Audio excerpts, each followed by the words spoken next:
That guy has got my logo tattooed on his arm. Yeah, I know. He's crazy. Look at him. He looks like he's from Ethiopia. Oh, He's that guy. That guy's got the tattoo. Ethiopia. I can't believe it. I wouldn't tattoo my own logo on my own arm. Well, he's a stalker. What do you want? He's a psycho. I'm scared of him. Taz is being stalked by a man. Film at 11. Well, why do you get a fan? Well, he's got a nice ass. Wait, hold on. What the hell? Yeah, I heard I got Bully Ray next week, but I don't believe it. See, I don't have a match tonight, but I'm still working out because I have nothing else to do. What am I going to do? That's what I do. What am I going to do? Play the guitar?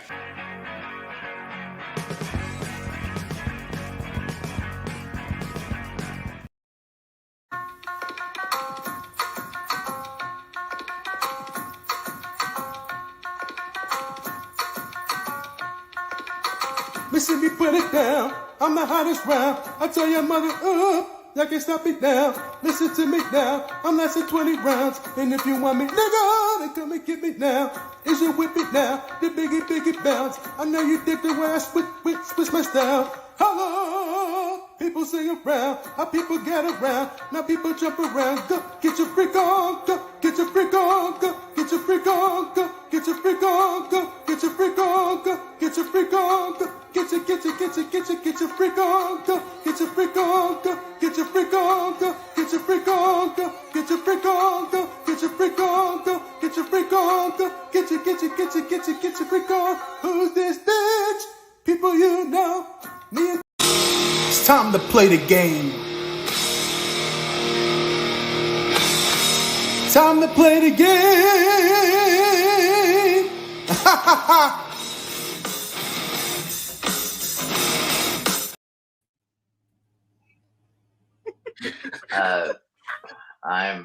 Wow. So, I should say that that rendition of "Get Your Freak On" by Missy Elliott was a surprise to them. Yeah, it was a surprise to me up until 5 minutes before we started as well. Wow, that I'm legit just. Wow. Like the part where he went, "Hello." he also hit that N word pretty hard. He hit that. Yeah, he hit that. I'm in with that. Oh my God! Good Lord! Oh, good God Almighty! That was great. I did not see that clip coming. That was the first time I've ever seen that. But on that note, what's going on, everybody? It's another edition of the Pin Down Podcast, #1 non-shilling pro wrestling podcast. I'm with my boys. Get your freak on, Cream. And Trey, the motherfucking grifter, Courtney. What's going on? Not much. Been a good day. I'm doing pretty good. I kind of want to just leave the show and go listen to Missy Elliott. All right, so you guys got this. I'll see you. All right, we'll see you, Sid. Anyways. I'll go to my softball game. Fuck off. I can't make WrestleMania because I'm going to the softball tournament. Oh, my Holy God. Shit. Too good. But let's see who's in the chat real quick. I'm having mouse problems, and of course my mouse died. Ooh, don't worry. I got you. Because you know who's in the chat? The Jack of all casuals is in the chat. So, what up, Tony Khan being sued because he's blowing all that budget on Blow. Sadly not. Yeah. Well, I mean, he's in the chat. I mean, someone was trying to blowed. So, I mean, kind of, sort of. But, hey, we'll find out in the next sucking dick. Yep. That's true. That's a fact. We'll find out here in the next few minutes. You know who doesn't? Sandra doesn't. Sandra's here. Time to play the game! Let's fucking go. Last Toxic Male says Trey's brother gonna replace Def Rebel. Oh, God. Dude, I hate to say it, he's gonna be kind of better. Before we go any further, did you know that this man has an album? I just found out. I would like to play for all of you the man behind all these beautiful renditions of songs that we've been listening to. He has an album, and I think we should listen to a little bit of it, right? I feel like we've used this clip so many times, we do have to promote his album a little bit. Let's promote him so we'll listen. I've heard a little bit of it. it's interesting. So let's hear the opening track, Ohio Orgasm.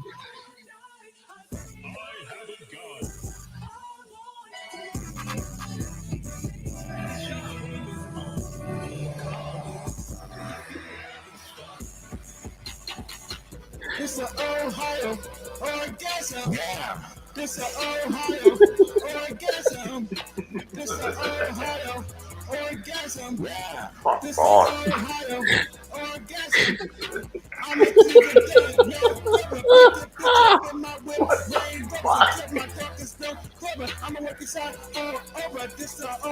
So yeah, that's so he's got that album. Chad, if you enjoyed that album, put yeet in the chat if you enjoyed it. Let's go. That is He's totally going platinum, guys. He's totally gonna be. That's gonna be Jay Uso's new theme, guys. Yeah, that's a Jey Uso if I've ever heard of it. I hate my state even more now. Cat eating and orgasms. Yeah. What a place to be. Oh, and 2 shit football teams.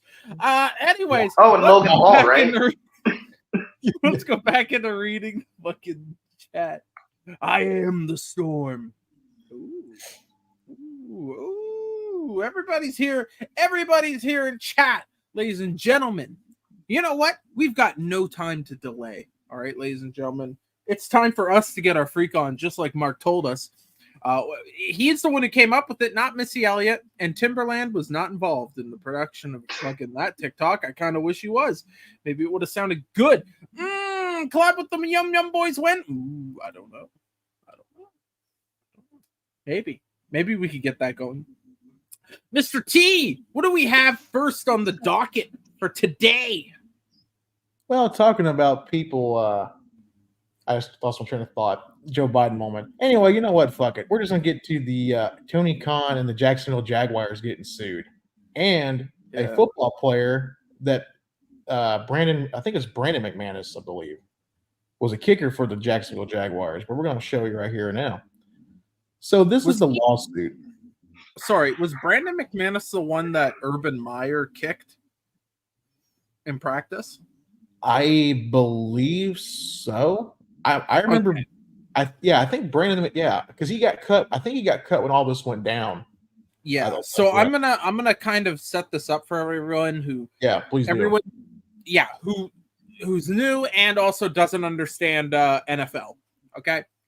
So Tony Khan's father, Shad Khan, owns the football team, the Jacksonville Jaguars. Now, they have been a historically dog shit team. All right. Yes. They've had players in the past that have done well. They've made it to the playoffs a couple times, but they are never able to get over that hump of being like a first out in the wild card spot, right? They're always out of the first round of the playoffs. Yep. So the team was really, really bad. They landed the first draft pick of a draft a couple of years ago, and they picked up Trevor Lawrence. I think it was a draft class of 22, I believe. Yes. Now, Trevor Lawrence was a fucking fantastic quarterback. I believe he won a national championship with Clemson. I think he won the Heisman when he was in Clemson, right? Yeah. So he's a great quarterback. That's a generational, that's a really good pick. Yeah. They bring him in. They also bring in a guy named Urban Meyer, who had been a college coach for years and years and years, right? Yes. Now, we should remember, Tony Khan does have a position with the Jaguars, right? So everything that's going on with the Jaguars, what I explained to you, which isn't even everything, because I'm sure I'll forget parts. Just remember that part of Tony Khan's job is to ensure that the team is being run smoothly, right? Yeah. Even if it's not directly in his job position, let's be honest, his dad wants him to make sure things are running smoothly. Right. That's why he has the job. It's to take care of the family business. So what happened was they ended up with this really, good coach, right? Everybody loved Urban Meyer. College football legend, pretty much. Yes, exactly. Everywhere he went, he won. He was for many years with the Florida Gators at one time. I think he coached Tim Tebow and Aaron Hernandez, and he even knew what Aaron Hernandez was doing in college, and he kept it fucking quiet. Okay. Yeah. And Yeah. plus, he's Ohio State legend Wow. at OSU. He was a legend at OSU. Yeah. So what happens? They start off the season fucking terrible, right? Yes. They did horribly. They were one of the worst teams in the NFL. Yeah. On top of that, Urban Meyer, instead of flying home with the team after a game against the it was either Cincinnati Cleveland or the Cincinnati Bengals. Yeah. He went to a bar and started cheating on his wife. That he owned. There was, that he owned. oh yeah, As bar you he do. owned that, Yep. and then cheated on his wife. What a Then- 19-year-old, I believe. Well, if you're gonna go big, I mean, if you're gonna blow up your marriage, at least do it big. Should we tell the chat what he did to the girl, or no? The reason why he got fired. Oh yeah, he was like fingering her in the bar. He put his hand, Oh. he Yeah. put his hands in her butthole, like literally. He was Oh, fingering her shit. butthole. Yeah. Yeah, he was poking the fart box a little too much. yeah. So that happened, and by the way, that's around that happened around Christmas. Yes. It Of was the course, week it's of around Christmas. Christmas time. Yeah, Perfect timing. and then on top of that, the main thing that got him fired, because that was part of it, but that wasn't where they fired him. What they fired him for was during a practice, he went up to the one punter. It was a punter or kicker, but they practiced Kicker, I believe. effectively the same. They both fucking kicked the ball. Right. And he kicked him, just started kicking him in the fucking shit. shin, which is not good if you're a kicker, because you kind of need your shins to work. Yep. And then they finally fired him, and the team has kind of been flip-floppy. There was a What good that season, season. there's a bad Yeah. season. Yeah. But yeah, that was a shit show.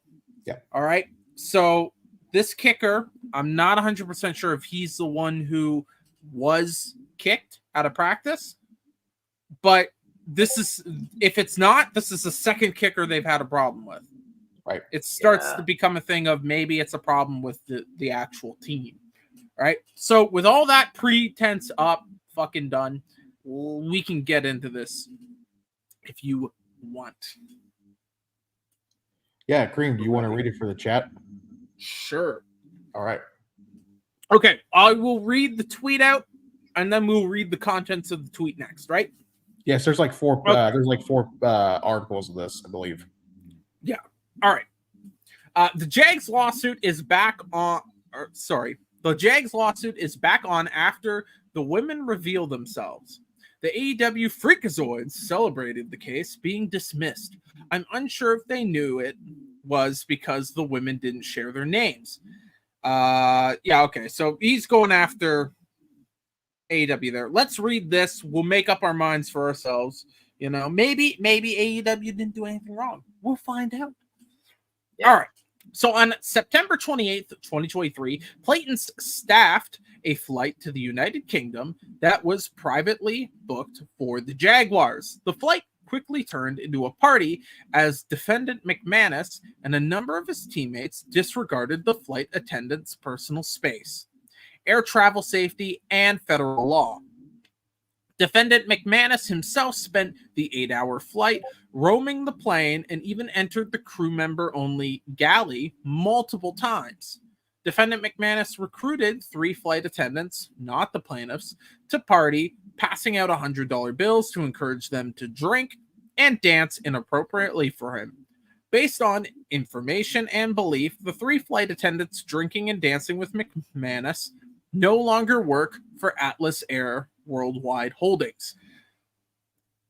Throughout the course of the flights, plaintiffs smelled marijuana smoke coming from the plane's restrooms. All right? There's a lot of crimes being committed here. Oh, Or at shit. least violations of policy, you know? Yeah. Alrighty. At this time, Jane Doe, I had already observed defendant McManus drinking with and sexualizing the other flight crew and was very uncomfortable with McManus's presence near her. Despite her obvious discomfort, defendant McManus leaned in to kiss Jane Doe. She quickly put her hand up to block herself. Jane Doe 1, not Jane Doe I. My apologies. She quickly put her hand up to block herself from Defendant McManus's attempted unwanted advances. She firmly told Defendant McManus to go away, and he did in fact leave her alone for a short period of time. Jane Doe 1 spent the rest of the flight trying to avoid Defendant McManus while still performing her job duties. Despite this, Defendant McManus sought Jane Doe 1 out repeatedly. On 2 separate occasions, Defendant McManus grabbed Jane Doe 1 and grinded on her each time. Fuck. Bruh. I thought it said gripped her. I was like, what That's the what fuck? I thought it said too. Gripped her. What's he, a Gripped her, fucking yep. ape? Fucking Yeah, Jesus. Like Holy ape fuck. man over here. So anyways, he didn't grip her, he grinded on her. Each time she could feel his erect penis through his clothes as he rubbed himself on her.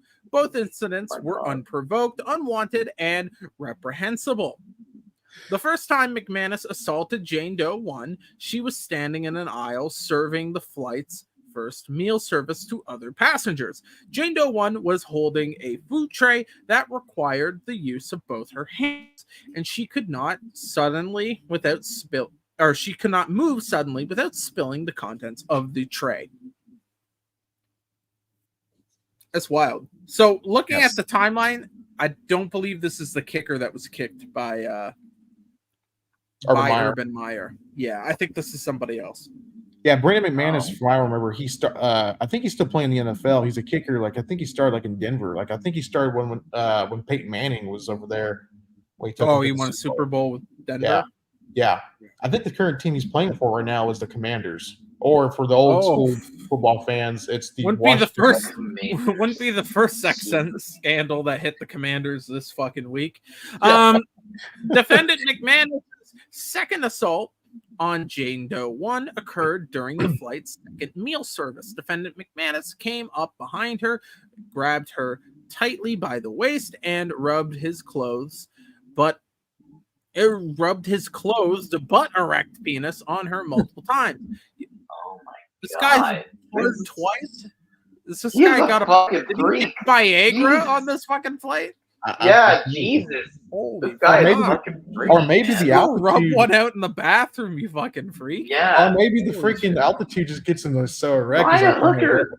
I gotta do That's this. why he had to leave Denver. He was You tell getting me too this dude's hard. not rich? He couldn't just buy a hooker for the fucking plane ride? He couldn't afford a hooker for the plane ride? Come on, this- bruh.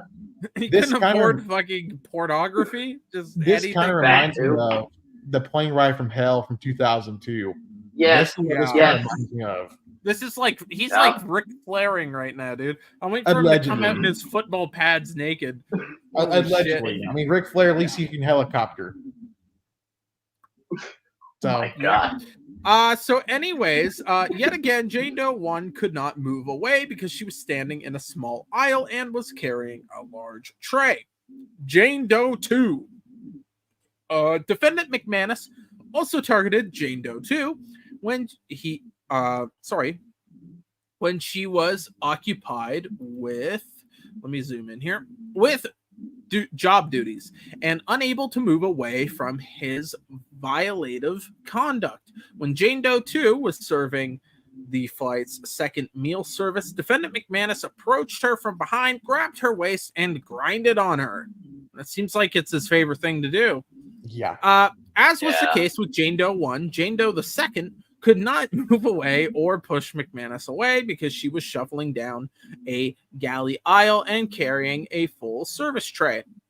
Like Jane Doe 2, like I think that's supposed to say like Jane Doe 1. Yes, I think it's a typo. Like Jane Doe 1, she could feel Defendant McManus's erect penis through his clothes as he rubbed himself on her. When Jane Doe 2 turned around and confronted Defendant McManus, he simply smirked and walked away. She was humiliated and embarrassed. Each time defendant McManus violated plaintiffs, he waited until they were engaged in a job duty that made evading his attacks difficult. Each time defendant McManus violated plaintiffs, they felt deeply humiliated. The sexual misconduct occurred in front of plaintiffs, professional peers, and in front of high-profile clients. Plaintiffs felt severely anxious, ashamed, and terrified that their careers were at risk. Wow. Oh, we got more. Yes. Last Oh, one. here we go. As a result of plaintiffs' first and last flight with the Jacksonville Jaguars, plaintiffs have experienced severe mental anguish and career disruption. Specifically, plaintiffs have experienced extreme feelings of anxiety and suspicion when engaging with male clients in their job duties. Plaintiffs have been removed from the core crew that staffs Jacksonville Jaguars flights, something both plaintiffs worked hard to achieve. Yep. So that's all that. Fuck, Lot to unpack there. Like, really. Wow. So do we know if Tony Khan was on this flight? That we're not sure, but I don't know if Tony was there. Probably. When did it say it was 23 October 23, right? Yeah. Yeah, last So, year. So yeah, about so- a year ago. The easiest way to find out would be, did he make a post in October of 2023 about the London game? Because if you don't know why they were going over to the UK, the NFL does a series of games in Europe. The Jaguars always play in the UK. Right. They were popular for actual like foreign sports, right? They're pretty popular over there. People are, football's picking up, and the Jaguars is the UK is kind of a home away from home thing. Yeah. It leads back to them being shit for so many years. They were basically such a shit team. They were forced into playing in the UK, and now it's kind of become part of the team, right? So if he was on that flight, I mean, like, why would he fly on his own? He would just go with the team. Yeah. So that would be a good way of finding that out. But even AEW is having problems with lawsuits, and it just seems like right now he's having a very hard time keeping these lawsuits away.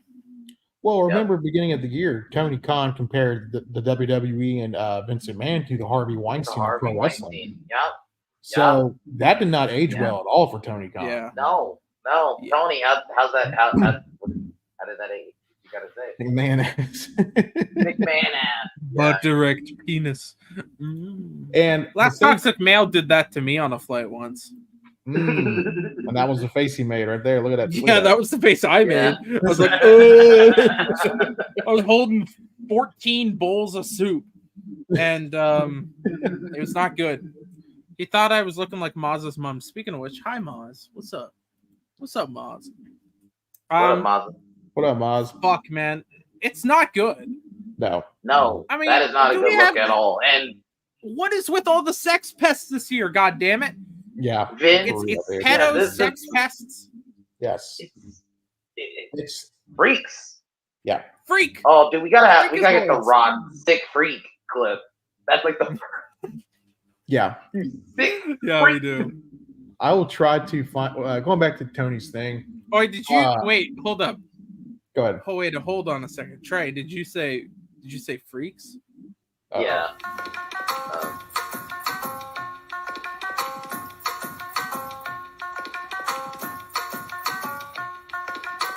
Listen me put it down. I'm the hottest round. I tell your mother up. Y'all can't stop me now. Listen to me now. I'm lasting 20 rounds. And if you want me, nigga, then come and get me now. I didn't even say that part the first time. The N-word. Dude, he hit it hard. That's what he gets hit it me. hard. Yeah. He went all in Good on for it. him. He went all in on Well, I'm trying to think that game when they play. I think they played in Wembley, right? Because the month before, Okay, so the month before, they already had their all-out pay-per-view with Punk. That's the whole thing with CM Punk and all that went down in September of last year. But I will try. Yeah, dude, that was a bad. That was a. So maybe That was a bad month. over there. Was Yeah, he that was a still bad over month. there? Because I know they own. What's that team? Fulham FC. All the soccer team, right? Yeah. Or the football team for the UK fans. Yeah. Yeah. I think they still. Yeah, and they hate their guts.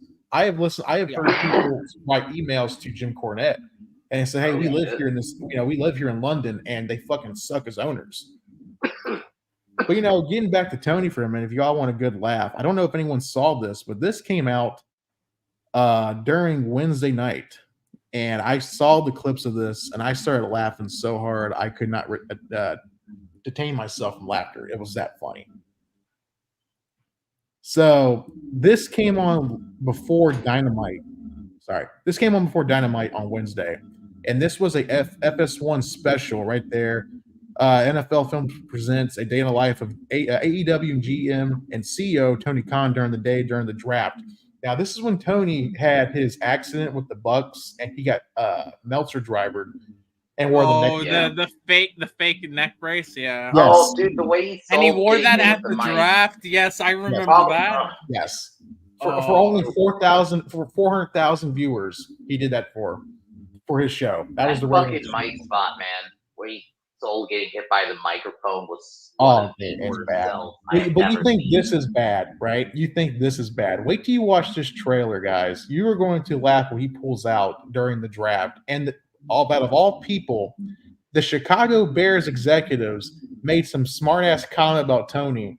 And apparently, I guess they got back to him, I don't know. But it is fucking gold. And wait till you see what he does with his paper. I laughed so hard. Oh my God! I can't wait. I have not seen this. Okay, you guys I've been waiting. I've been waiting for a week basically to watch this. This is something I'm ready for. Let's see it. Yeah. Stop, brother. Stop. What the fuck? Did you go back to him being like eyed wide at the camera? Like, why does he have the neck brace? What the? You would never see Vince McMahon. That'd be like the equivalent of Vince. Oh my doing an interview God! after that's being. It. Remember the segment where DX shoved his head in Big Show's ass, and Vince did an interview right after that. That'd be the equivalent. What are we doing, Tony? You look retarded. I'm so sorry. That needs to be a thumbnail. That's that's next week's thumbnail. Mm-hmm. Yeah. That is it. Holy Jesus Christ. My favorite part is this one. I don't know if you guys saw this when he's talking to, I think it was Ramsey. I don't know if it's Jaden Ramsey or what. Watch Tony's reaction when he's leaving. Watch this. Watch Tony's reaction to this. Easy work. He hulked up. Oh, what the fuck? He's got his tongue out. Oh, he's up. You. Oh, this guy is a cringe monger, man. Jeez. Oh, boys. You think that's good? Wait till the draft room. Wait for this stuff, guys. Oh, dude. He looks like, dude, you know what this is? This is the boss's mental, like, autistic son, dude. Yes. Oh, yes. God. Exactly. Yeah. He looks so out of place. Everyone looks also professional. He comes in with this retarded. You know what? I don't know which thumbnail do we choose, guys. That was pretty good too. They're both that could be the week after. That could be the week after. That's the week after. Fuck. Oh my fucking God, dude. Oh, Tony. We have to find this special and watch it now. What's it gonna be on? What's it gonna be on? FS1. It's on this one Fox Sports 1. So it'll never be watched again. No one will ever see it again. Yeah, like just oh my God, man. And to think, man, he is the stat guy for the Jaguars. He is the statistician. This is his job. That's what I didn't play the clip more. His job is to find undrafted players in the 7th round of the NFL draft and evaluate them. And it's just, oh, dear God, man. Just, I'm going to play the clip out because it gets even better. Out of all teams, the Chicago Bears make a comment about this about Tony Khan. And if anyone knows about It's bad sports, when the Bears The fucking Bears. make fun of you, dude. the Bears. The Bears. The Bears. Dog shit Bears. Free agency for us. What the fuck? Oh my fucking god.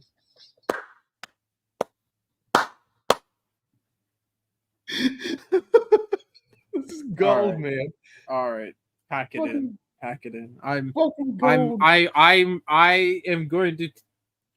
going to find a way to citizen's arrest Tony Khan for whatever the fuck I just saw. That was he's retarded. Yes. He's a fucking retard. Yes. Yep. Literally. Like he's legit retarded. Like there's a picture of him and his like family. Hold on, let me see if I can find that. His sister. I gotta give it to his mom and dad. They know how to make it. We got Trey's lower half here. Yeah. Trey's like, you saw a retard. Now look at my dick. Look at my Tony, man. It just, dude, doing that interview with the neck, that's what's killing me. It's like, Tony, you don't have to keep up kayfabe anymore. The Bears are making fun of you. Of all people. Yeah. Oh, dude. Like, and the reason their draft is so important that there's a documentary being made about it is because they're consistently the worst fucking team in the NFL. Yep. It's just, oh my god, man. Trying to show Tony Khan hate is my favorite kind of hate, man. Yep, Tony Khan hate, man. Fuck that motherfucker. Like, yeah, man. Yeah, I got to do it. Yeah, and this did not age well either. And we have two thumbnails for the next 2 weeks. Because like this is the clip I was talking about right here. And this guy right here. Oh my god! No, that face! Dude, how many interviews did he do with his neck brace? How many interviews? Stop. Brother, stop, man. Oh, give it up. And he looks coked out too. That looks like the mugshot of a rapist. What is this? What the fuck, bro? I can't. Oh my god, man. Dude.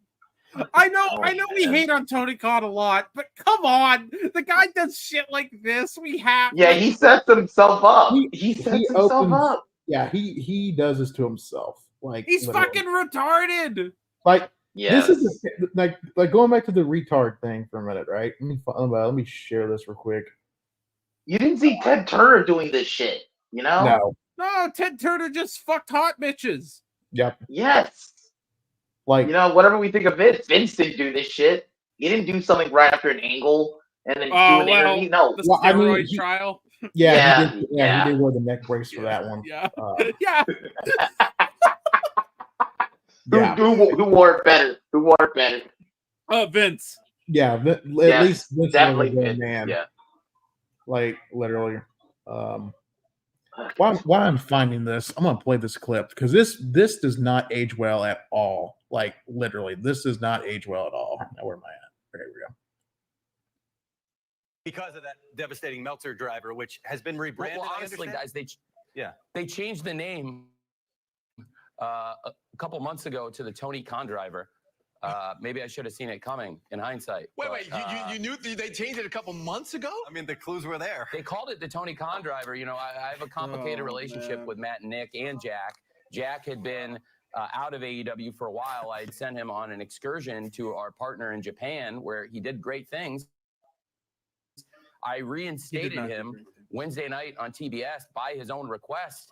He repaid me by hitting me in the stomach with a microphone. Yeah. And then Matt and Nick pulled me up and gave me the Tony Khan driver, which is really a spike pile driver. It's one of the deadliest moves in pro wrestling. It's been banned in a lot of states. It's illegal in the state of Tennessee. And for them to do that to me in front of millions of people around the world and a great audience. What? Oh my God. Okay, stop. Just, I can't take any more Tony Khan, brother. I can't take any more. I can't take. How many months ago was this? This was the draft took place in March, April. Yeah. Right? Oh, so this was. Oh my God, dude. Yeah, this Tony, is months this is old. all from dude. this Fucking year. hell, dude. This is all from this year, though. Yeah. Just Tony Khan this year has been cringe. Remember? Did anyone else remember that the Young Bucks hit a Meltzer driver on him? Oh, sorry, a Tony Khan driver on him. While Okada and fucking Jack Perry just stood there like stunned cunts. Yep. Yeah. Mm-hmm. How terrible it was. Let me. What the fuck is this? Is this Tony Khan's Instagram you just sent us?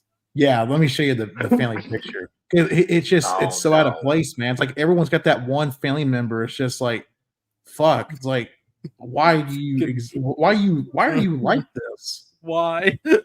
Bro, why? Bro looks fucking retarded. He's actually a retard. Look at him. There's that's his sister, which, by the way, kudos to mom and dad. Okay, kudos on that one.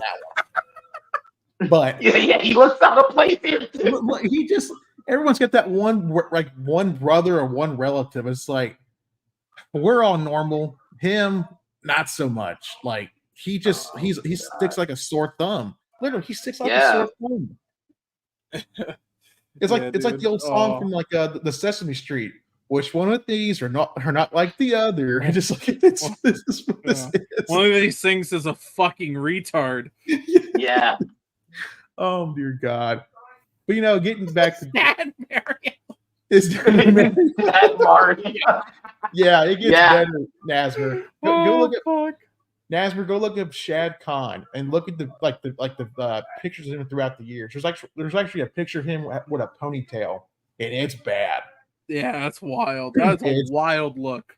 It's bad. All right. I love hating on Tony Khan, but let's got other stuff to talk about because there is actually like big news going on. Do we want to talk about Saturday night's main event? Sure. Yeah. Go for it. Yeah, we thought about that. Well, ladies and gentlemen, if you don't know, Saturday night's main event used to be a big fucking show in the 80s. They kind of brought it back in the 2000s a bit. I remember there was that good Cena-Orton match. Yep. Yeah. And then that it Orton just spot where he RKO's him on the chair. Yep. Saturday night's main event. But we have an announcement that it's coming back. It's coming back to NBC. Yeah. It's gonna be fun. I'm really looking forward to this. Yeah. Happy that you have something in December. Yeah. So here is the trailer. So now.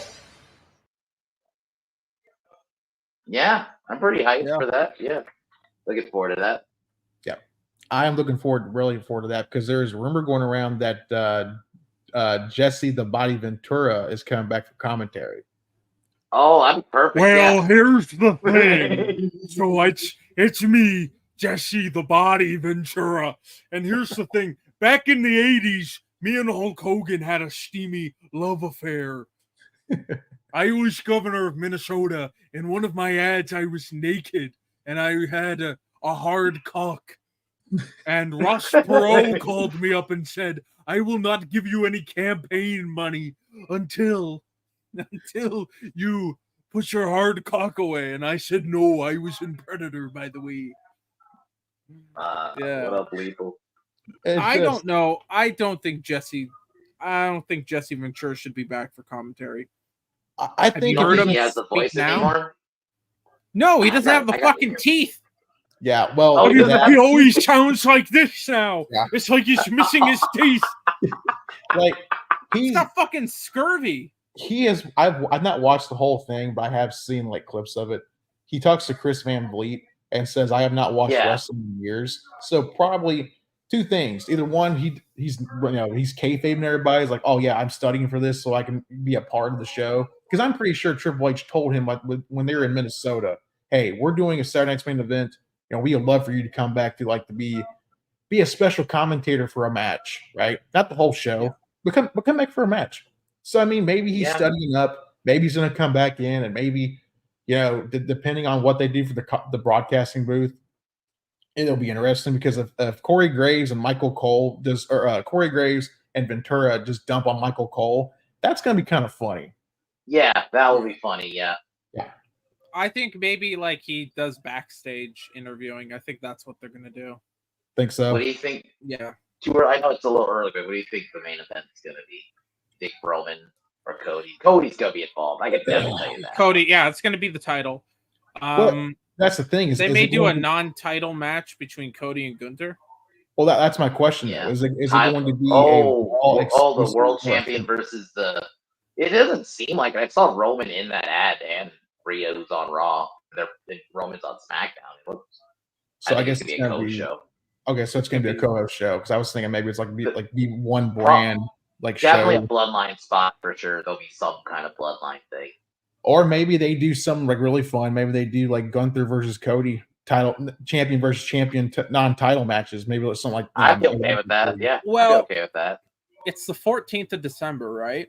Yep. Yeah. So we're gonna probably see them really teeing shit up for Rumble, for Royal Rumble. I think they're gonna. I think that's what they're gonna do. They're gonna make a big fucking push for that. Yeah. And you're gonna see like some shit happen there. That's gonna be like. I think you're gonna get a crazy ending to the show. And maybe plus, a debut or some shit. And plus, on the 28th of that same month, they're going head to head between AEW's pay-per-view because they're running a live event in Orlando against World's End for AEW. So December is going to be a very busy month for WWE. What's is World's End in Orlando? I think so. I think it's in the same. Yeah, I think it's both in Orlando. Oh, when they outsell World's End for a house show. And that's a live event, and that's a house show. House show live event, yeah. Then that's the thing. Dude, that's that's bad.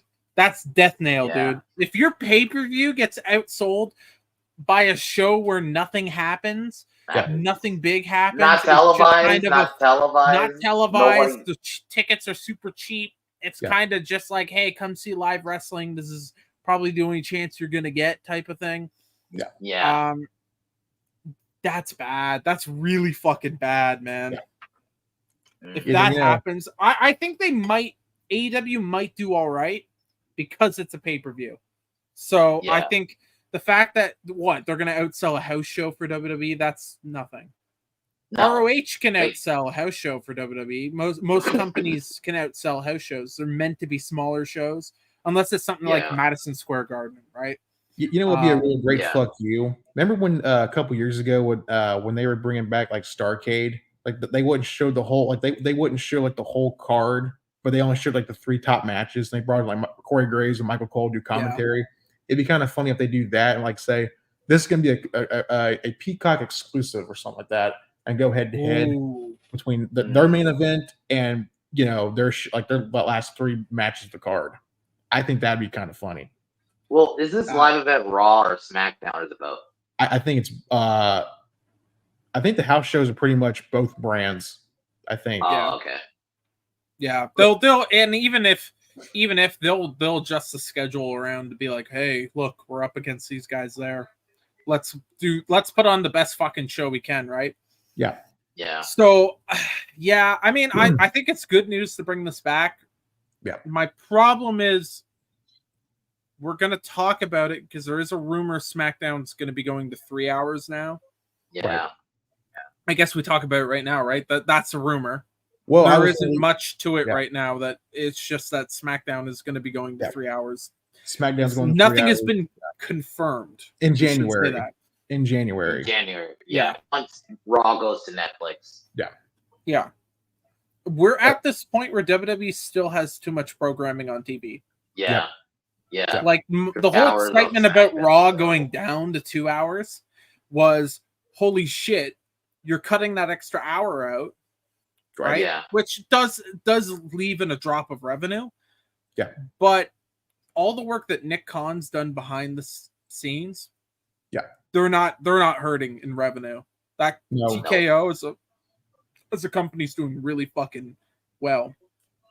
But creatively, that third hour of Raw fucks the show over, and it did for years. I remember everyone hated it as soon, months into them making that change. Yeah. Yeah, in 2012. Yeah, pretty much heard it then. Well, 3 remember months when later. WWE's like shows were really bad? Remember the third hour? They would like try to like, make it fun. Like they would try to make it like all dark. Like they did that underground shit for a while there too. Like they brought the house lights in. Raw Underground. Shane McMahon's Raw. Can we show off footage? Let me find footage of Raw Underground. With Shane Raw McMahon. Underground was For anyone who doesn't know. Pandemic era. Yeah. That was Yeah, they did this. It was right. It was right before it, wasn't it? I think it was. I think it was before, but I think it was during too. It carried. I think they did like one thing of it. I think they did like one match of it, but the majority did it during COVID era. All right, ladies and gentlemen, this is one of the worst things that WWE has ever done. This is Raw. They just were like, Shane McMahon likes titties again. Remember, for a long time he loved titties. Yep. And then he got married, had kids, and they said no more titties for Shane. Remember Shane when don't love titties anymore. Remember when he commented on Sister's tits and said they were very cute? What? Hold up, what? I forgot that. I memory held that, but yes, I do remember that now. Oh, okay, I know that now. That must have been Vince's writing. Holy shit! What's his name? The fact that he had to go and him and his sister and they had to go and ixnay a fucking Vince McMahon father-daughter angle. Where like Shane McMahon was gonna be the father. Oh yeah, because I think it was with him. It was gonna be Vince's daughter, but then it was gonna be. Then he suggested Shane, and then they both were like, nah. It's dude, what a fucking freak. By the way, ladies and gentlemen, I will announce this. I think we can announce this right now. Go for it. Mr. Lethal Lightning will be joining us next week, and we will be talking about the Vince McMahon documentary on Netflix. That is going to be our show for next week. We are going to be watching it this week when it comes out on Wednesday. We will be talking about it. Lethal will be with us. He's very excited to watch this as he sees Vince McMahon as an inspiration to him. Not in the fact that he did so many great things in the wrestling industry. It's more the shitting in women's mouths with John Laurinaitis. The shitting in women's mouth, yes. But the fact that Johnny Ace gets to be there and participates, that sold Lethal on Vince McMahon. So we will be talking about that next week. Shit. Hey, that woman spoke out against Vince McMahon. Do we want to talk about Miro? Yeah, I was actually going to lead into this show for a minute. And I'm going to be in this thumbnail when we do the podcast. When we do that episode. Saturday night's main event coming back from obscurity. Let's talk about a show getting canceled. Oh, yeah. Rampage. Oh, it got canceled? Holy shit. It's getting canceled. Allegedly. It's getting canceled. Oh, no. So, Cream, if you don't mind, please read it for the chat if they cannot read. If they're visually impaired like Mazza. Or retarded, yes. AEW Rampage may be canceled amid rumors of a deal with Fox and trademarks for AEW Shockwave being filed. Source: The Wrestling Observer. AKA Dave Meltzer. Yeah. So let's just talk about this for a minute. When this show started, this was supposed to be their number 2. This is supposed to be their answer to their SmackDown to Raw, right? Yeah, SmackDown, Like, there's they were pushed so much that this was live on some points on Friday nights during SmackDown. No, I'm sorry. They came on after SmackDown. They were on for like an hour or two. It was like 10 o'clock till midnight, I believe. And the only 2 memories that pop into my mind, let this sink in for a minute, is when they had CM Punk made his return to professional wrestling over 7 years. Punk was on this show, Rampage, the very infancy of it, right? That was pretty much number 1, the biggest moment I think in Rampage history. Probably the second one they did was when probably Christian beat Kenny Omega to become the Impact World Champion on that show. That was big too. Yeah, and besides that, it's been nothing but a shit show because if anyone remembers, when Punk was wrestling for AEW for some time, he was pretty much advertised on Rampage. Like, he wasn't really hardly advertised to wrestle on Dynamite until they said, okay, our ratings, we could use your ratings on Dynamite. They moved into Dynamite, and then the ratings really started to tank. Now, the funny thing about it is this show last week or the week before, I believe, Rampage had better numbers than Collision did, and they were live that Saturday. This is a pre-taped show. They had 200,000 viewers watching them like last week or the week before. We have the ratings, actually, thanks to WrestleNomics, which always does the ratings. They always do it. Yeah. So it didn't beat Collision. It almost beat Collision. It lost. Collision beat it by 18,000 people. Okay. All right. So what's really interesting is these ratings are really low. Like this show is, I think if TNA put on a show on like actual TV on a channel that people could get and watch. Yeah. I do actually believe that TNA would beat this. I think they would beat. Yeah, TNA was on Spike. If TNA was still on Spike, they beat them right now. I think right now, even if they were on like something like FS1. Yeah. Which I would say FS1 is a step down from TBS or TNT. Like this might be like a shot in the dark, but I honestly think if TNA was on the actual channel that everyone got, like you guys were talking about, I think they probably maybe averaging 500,000. I think they'd be doing better than Collision and Rampage combined.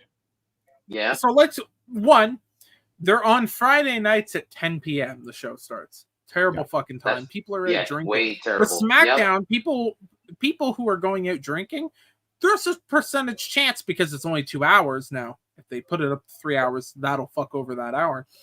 That last hour, there's a chance that people will watch that, then go out drinking. There's a slight chance, right?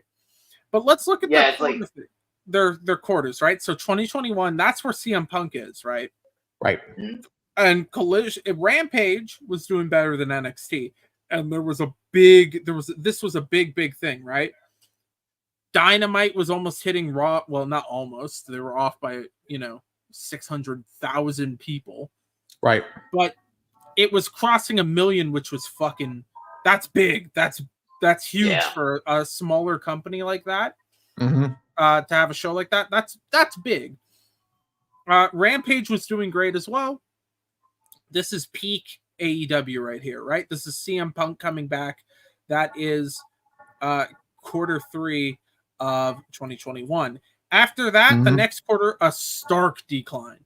It declined really rapidly, right?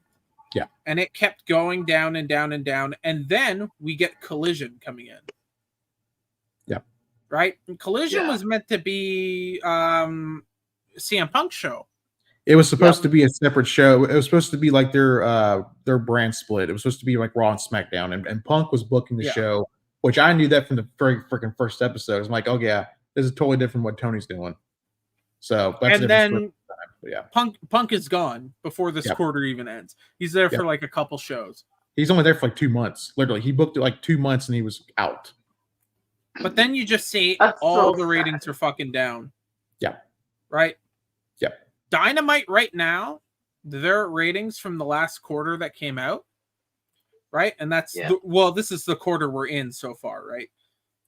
It's doing worse than Rampage did when it started. That's fucking it's doing worse than Collision when it started, right? Yeah. That's bad. This is a company on a steep decline.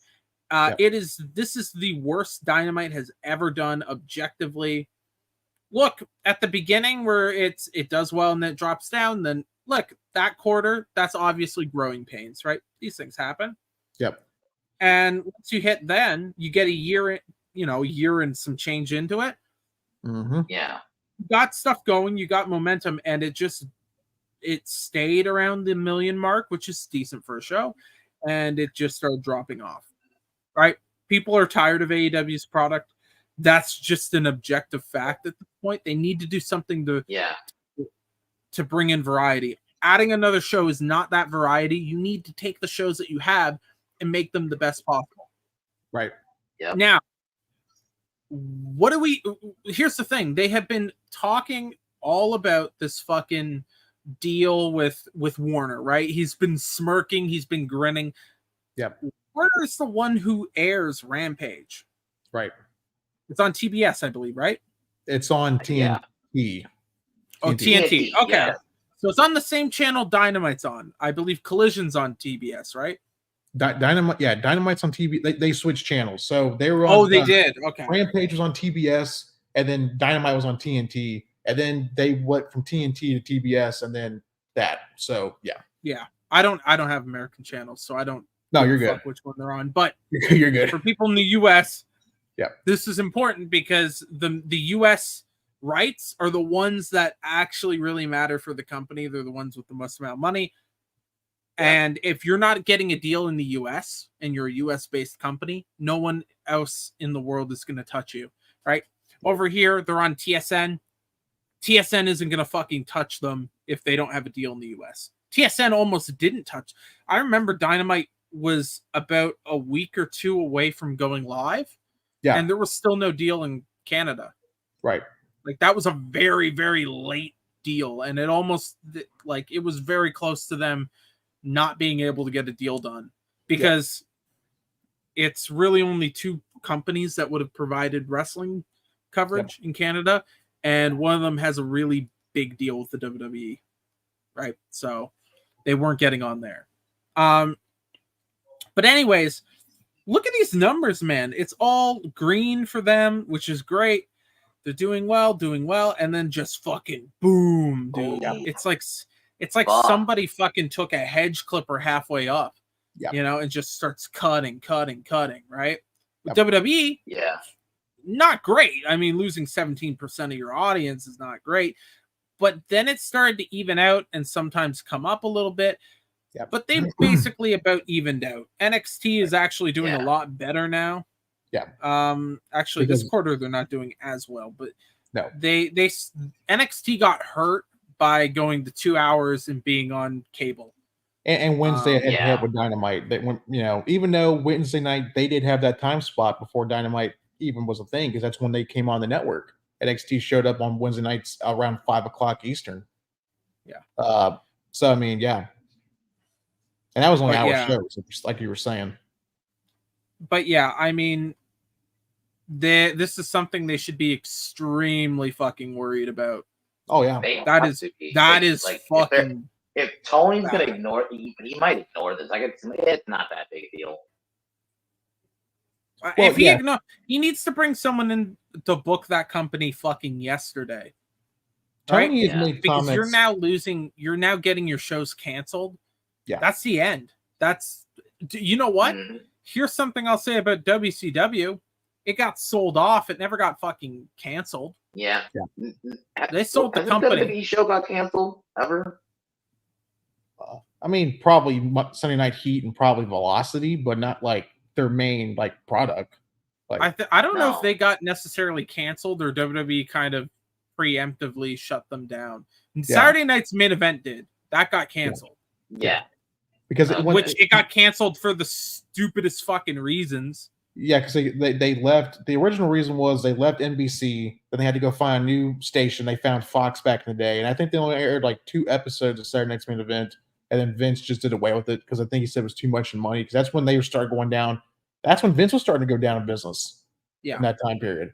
Yeah. So but you know, it's not the cancellation isn't necessarily I should say it's not a death nail. It's just but for a guy who's so reluctant to change. Yeah, the company is dying, and so what happens when New Japan? Yeah, what happens when New Japan looks at this and they're like, "Well, why are we working with this company?" Yeah, fucking Okada, okay, but we can make another star. New Japan is very good at making stars in Japan. Yeah, right. And with the internet, you don't need AEW. Same with CMLL. Yeah. If I'm CMLL, I'm looking at this like, why the fuck do I need you? What advantage am I getting? Because you're getting like what, Chris Jericho? You're getting a couple of guys, but to be honest, Tony Khan can pay for these guys, but he can't keep them. For example, with Miro, like that's a perfect example. I know we're gonna get there. Yeah, we'll get there, but that's all I gotta say on this. But yeah, Trey, I think you and Mr. T probably got some good insight, gamer insight. It's just AEW is a terrible product right now. It just flat out is. I've not seen Collision or Rampage or any of the other shows, but just strictly Dynamite is bad. It is. I'm gonna call it the anti-wrestling show. Well, And Tony's made comments before about Dynamite, saying he said TV shows would kill for the numbers that AEW pulls in a week. It varies every week. I think this week they averaged 687,000 viewers. So I mean that was up from last week. Because I think last week they only had 671,000 viewers. But their lowest episode they did this year, I think that's when Tony got pile driven by the Bucks. I think they only had 400,000 people watch that shit. Oh Jesus! Yeah, it all comes back. It all comes back to the fucking neck brace, doesn't it? Yeah. Yep. It always does. Yeah, I just love how, like I said in that video, the Bears, out of all people, took a shot at Tony Khan, one of the worst teams in football, took another shot across the bow to another team that fucking sucks. It's like it's a turd. It's like a tart off. It really was. Yeah. But yeah, Tony's got to get out of his way. We talked about this last week. If you're interested in what we had said about Tony, go watch last week's episode. It was very good, I think. Tony just can't get out of his own way. He likes the smell of his own farts. He thinks he's God's gift to wrestling. I'm not going to deny it. The guy loves wrestling. He loves professional wrestling. That's not the problem. There's a difference between loving wrestling and knowing business-wise what to do. And Tony has no idea what he's doing. Yeah. It's like taking a guy from KFC and saying, "Hey, I want you to run a wrestling company." It's like, what? Yeah, I mean, when we say we could run a wrestling company better, when it comes to Tony Khan, yeah, we I mean, I couldn't run a fucking company better than Vince. I don't think I could. No, Triple H. No. I don't think I could. Or even the people running TNA. Or even Ted Turner. Or even fucking Dixie Carter. Maybe Dixie Carter we probably. I mean, WCW is pretty bad. I mean, I don't really want to use WCW. They were pretty fucking bad. But it's just like early WCW better than Bischoff. I couldn't do better than Bischoff, even though Bischoff led to a lot of problems. Yeah. He still had such a high ceiling that they hit. I could definitely, if Tony Khan said to me, "Hey, I will give you all the money I got. Can you book this?" I'd be like, "Boys, we're going to Jacksonville, boys. We're loading up." And first thing we do, Young Bucks abortion angle. We're doing that right. we're pulling him in, so we're killing the no. I wish we could, but yeah. The first thing I would fucking do in Minecraft. No, but here's the thing. The first thing I would actually do? What? I would book the fuck out of Miro right now. Yes. I would have him be the fucking boogeyman of the goddamn show. I want him coming and beating the fuck out of people, being like, "Where's my fucking shot? Where's my fucking shot?" I want him to just start shitting on the fan. I want him to be the ultimate fucking heel of the company right now. And obviously, you still have MJF, but I want this guy to be like terrorizing. Well, MJF's taking time off. He's taking time off right now. So. Oh, that's true. You don't even have to worry about MJF. Make this guy your fucking boogeyman. Just have him come and beat the fuck out of everyone. Well, spend the entire time screaming in the mic.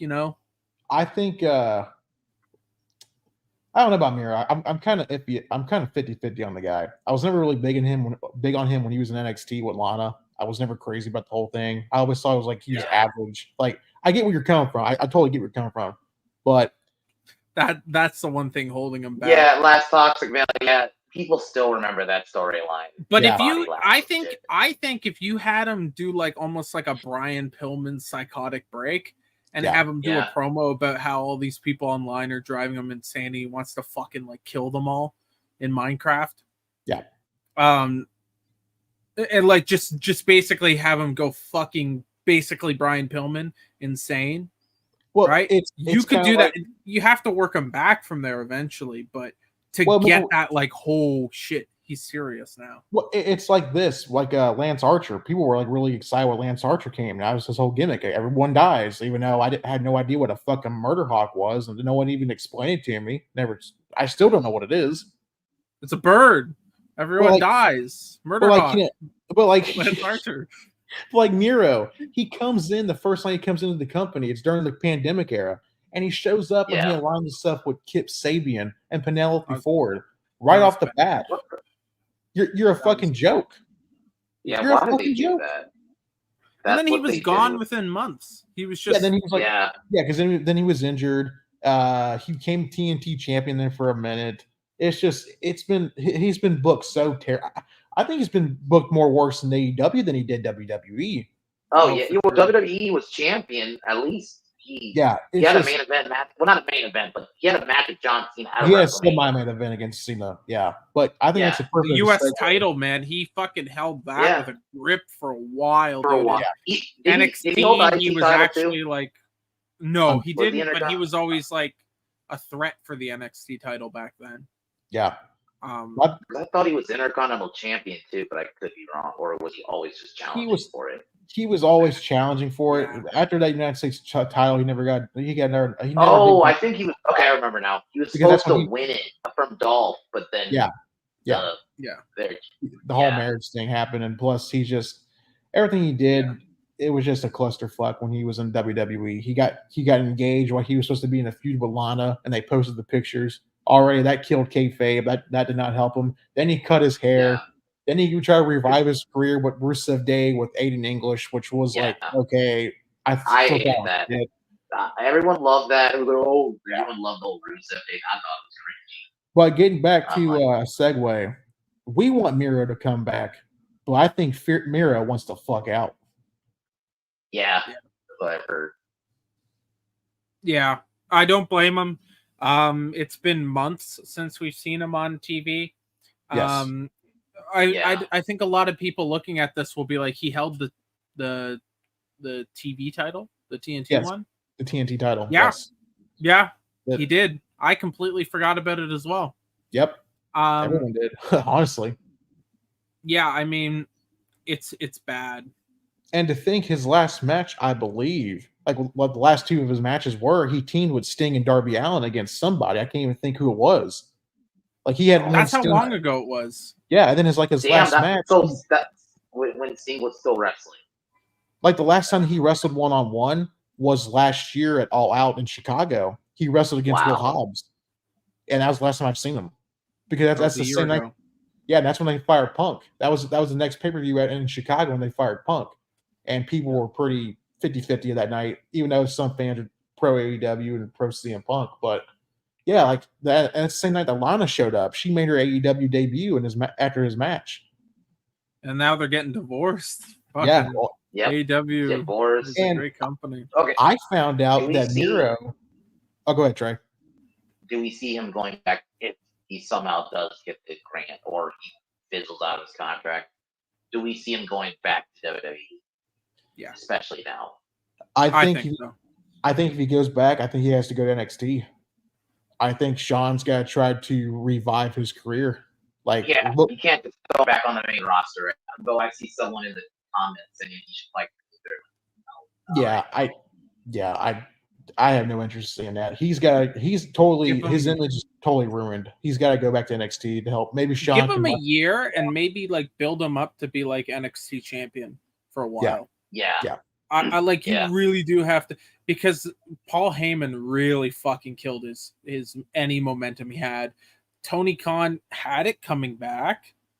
He actually did. Like people were excited to be, fuck, all right. Rusev's in AEW. All right. Look at Miro go, man. And then it's just he did nothing with it. This is a problem. Like Tony Khan, he's so scatterbrained that some of his booking ideas are actually decent.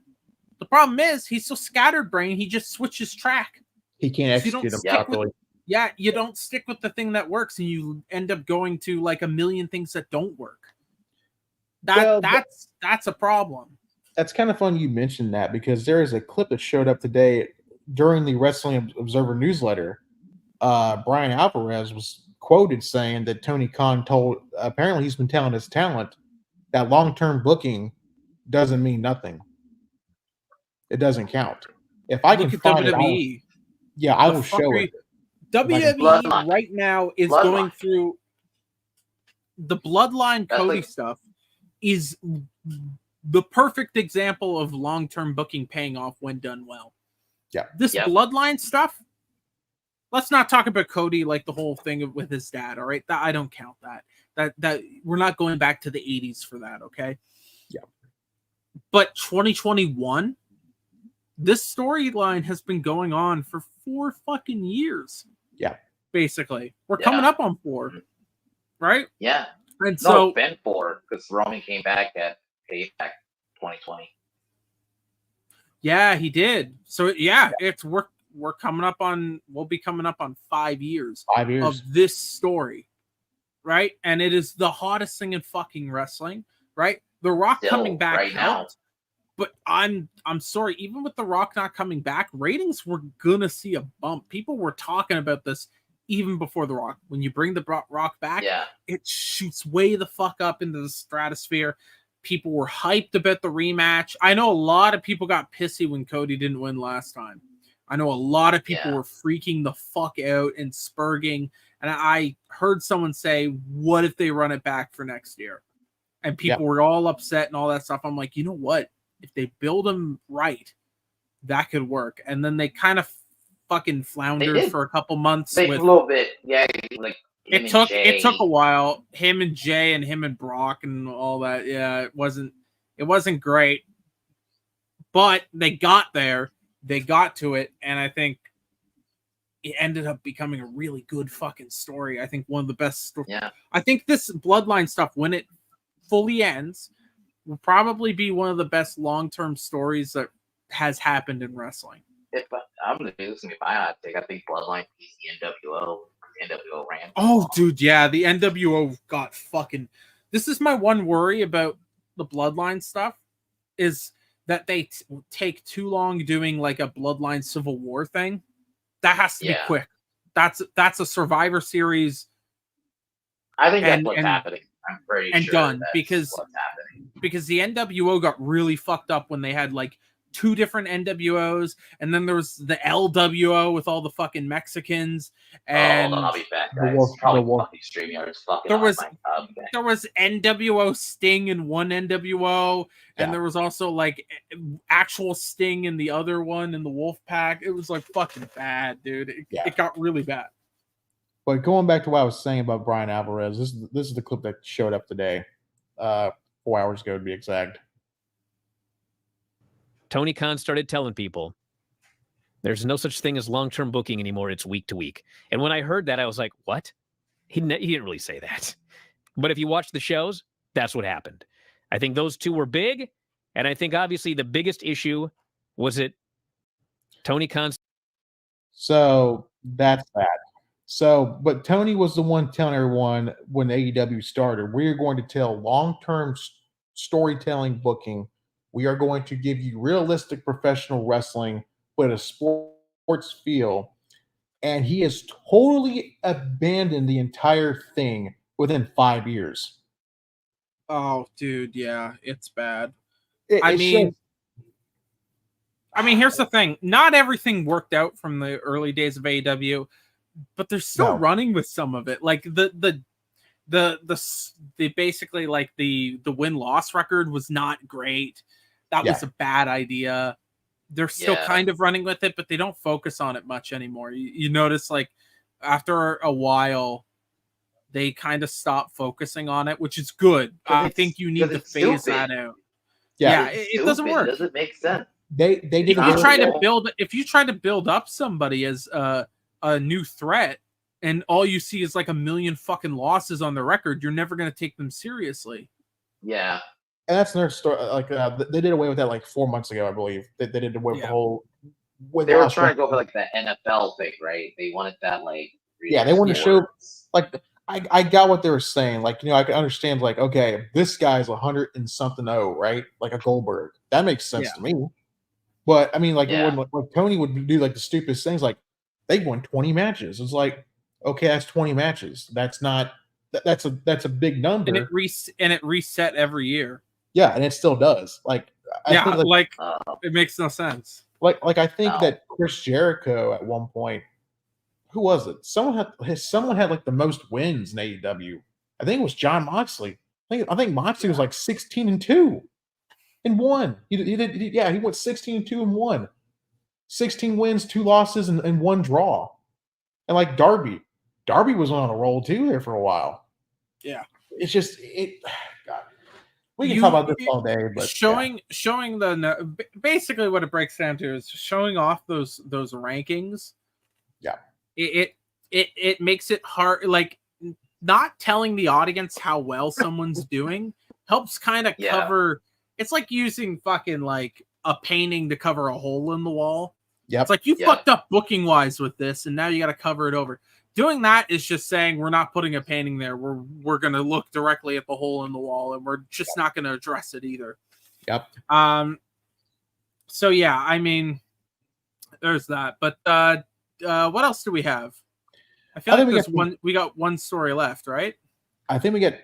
I get 3 more. I don't think we're going to cover. I don't think we're going to cover the star rating thing because I can't find it. So. Okay. All right. So we got like 2 more then, right? Yeah. So I thought maybe we're going to save the Lucha brother thing here in a minute. Let me try to find this one. Lucha. I was pretty happy to hear about this news. So apparently Ken Shamrock has signed a Legends deal with WWE to come back. So okay. I cool. am really looking forward to this. I think this is going to be a great opportunity for him to come back to be a part of the Hall of Fame. I think he is a Hall of Famer because I mean, fuck, he's in every Hall of Fame, right? Yeah, I would consider him a Hall of Famer. Yeah, he would be. Well, here's the thing. One, he's in the UFC Hall of Fame. Yeah. Wouldn't he be the first person to be in the UFC and WWE Hall of Fame? Yeah, he'd be the only person. Yeah, because I don't think Brock went in the UFC. Did Brock go to the UFC Hall of Fame? No, I don't think Brock's in yet. No.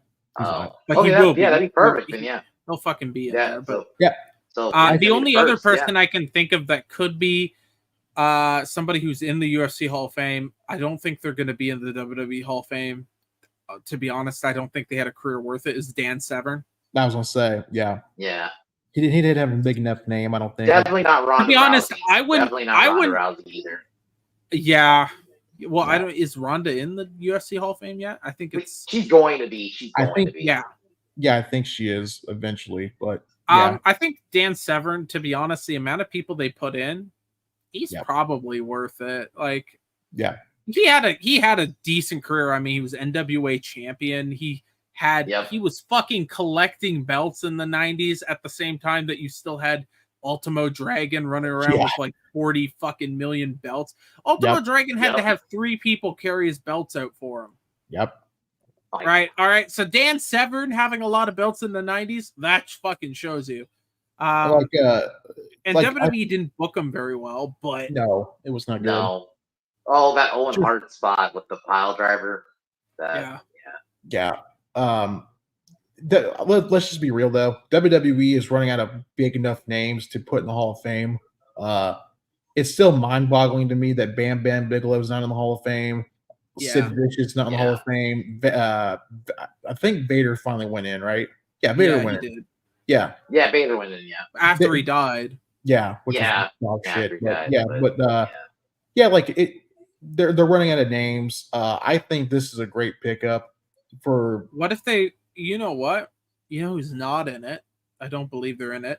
I know we talked about them earlier, and I could do the impression again, but I think Jesse Ventura will probably go in this year. Oh yeah, I think for sure. I don't know if he's in actually. Yeah, I think he's in the Hall of Fame class of 2004. I'm pretty sure. Is he? Oh, maybe. Is he? I'm pretty. But either sure. way, Ken Shamrock fucking deserves it, man. Ken Shamrock was a fucking. He'll be back in games.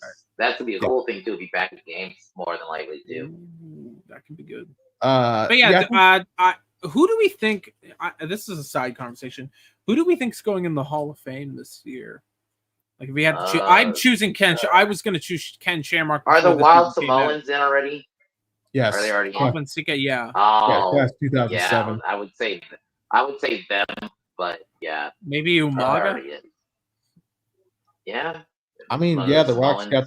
Yeah, I mean, The Rock's got connection, so he can definitely put him in. Look at his grandmother. His grandma went in a week before WrestleMania started. So, yeah. Well, who's like that main event one you put Batista? in? Yeah, Batista's in the Hall of Fame. Well, they teased it. They announced it, and then COVID happened, and they pulled it back. Yep. And then Batista's Yeah, like, I don't do want it now. Pull the trigger now. Batista could do it now. I mean, I guess Triple H does it. Cena. Right? No, they're gonna wait.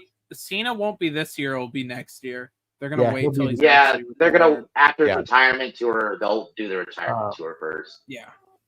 I think Sid's a Hall of Famer. I think he should go in. Oh, Sid. Sid. The only man I to shit himself in the main event of WrestleMania. Of course. Sid will probably be the main event. I just thought about that. Yeah, Sid will be the main event.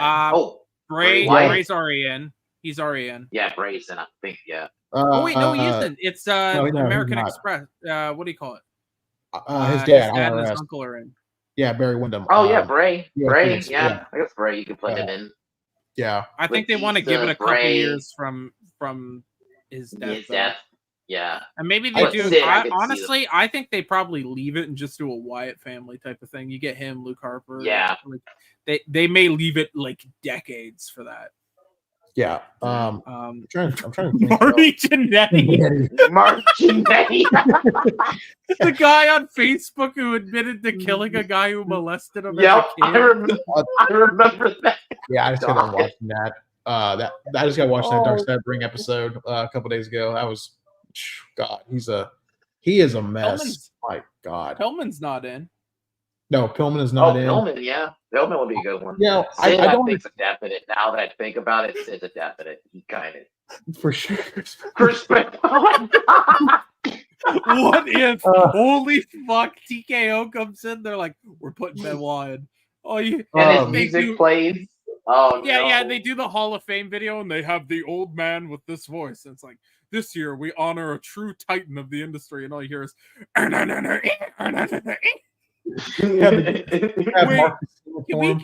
we get Mark cover whatever by Our Lady of Peace? Yeah. Yeah. Yeah, but the Hardys are not in. No, they're not in yet. Yeah, the Hardys. They're teenaging that partnership. Theoretically, they could get inducted. I'm trying to think. A lot of people's not in the Hall of Fame. I don't even think. They'll do a tag. They're gonna do a tag team for sure, and also The Rock isn't in yet. Austin went in like years ago. The Rock's not in yet, which is weird. They won't do the Rock. I don't know if they'll do the Rock because he's gonna come back. Yeah. Again, I think they're gonna wait. Yeah, because Austin was out by that. And point. he owns part of the company. He's going in. Like there's no chance he's not going in. Now let me ask you guys a question. Do you guys think Triple H? When do you do Triple H? Yeah, when he's in the Hall of Fame right now as a part of DX. But I mean, as a talent, he is. I would say he's Hall of Fame worthy. I think the only reason he hasn't gone in already is because he's like the main guy on their because I know it's like almost unofficial committee there of he's the main guy who heads it up. So I feel like he's purposely not putting himself in because it would look bad, even though I don't think it looks bad. I think it's just get it out of the fucking way type of thing. I mean, at this point he's had it, and now they can't wrestle anymore. Might as well just go in. Well, it's like Vince. I think Vince is a Hall of Famer too. Vince. That'll never happen. Yeah, he's on the Benoit list now. Benoit will go in before Vince does. Here's the real question for you guys: If Shamrock does go in the Hall of Fame, who inducts him? The Rock. Yeah, The Rock is the only one I can think of. Yeah, they're really close friends. Like they're feud. They both say this all the time. Like they were pretty close friends back in the day. They're still friends. It would be The Rock that would come in, and he's arguably Ken's biggest rival too in the WWE. Dude, that intercontinental title rivalry between the two that chair shot, dude, where he's like, "Come on, bring it!" Dude, yeah, and then Rock just nails them. Like, oh god, what event was it? They fought at a WrestleMania. I know that they did. It was 14. But the match it was King of the Ring. Yeah. They had a fucking amazing match at King of the Ring. Oh yeah. Everyone forgets about that. Yeah, everyone forgets about that because of the fucking cage match with Taker and Mick Foley, right? Yeah. But that match was fucking good. I don't remember. I think the title match was decent. It wasn't amazing, but it was all right. It's just everyone forgets about it, right? I'll tell you a match that I don't think people like really talk about that really made him look really good. It was his match against Shawn Michaels at DX in Your House. Yeah, I love that match. Yeah, I love that. Shawn I love that whole feud. And that was got a feud because right after if you remember, there was job. Yeah, there was that, but there was also rumors that Brett was saying, I'll drop the title to Shamrock. Yeah. Yeah, I've heard that, anyone with Shawn. He said he would even drop it to the Brawler. I think the only reason they didn't do that was because they wanted to put it on Shawn, and they didn't want Shamrock to have like a 1 month reign. Yeah. Which I would just say I would have just said give him a couple months, maybe give him 2 months, have him lose at Rumble, and then give him back. But yeah, it though, it was probably always planned to be Michaels and Austin.